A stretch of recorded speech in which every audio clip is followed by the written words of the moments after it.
dhiigaygu waanu weynayaa dhulkaygo dhiigayga ciida leh dhaxalkayga ummada leh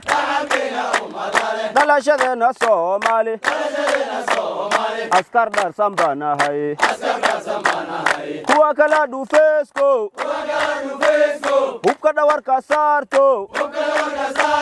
dhaxanta u adkaysto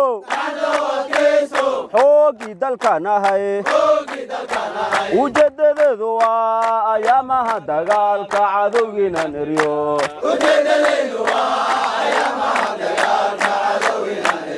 haddii daacadsa dhaawacmee dhulkaygo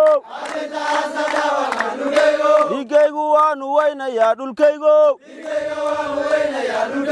dhiigayga ciida leh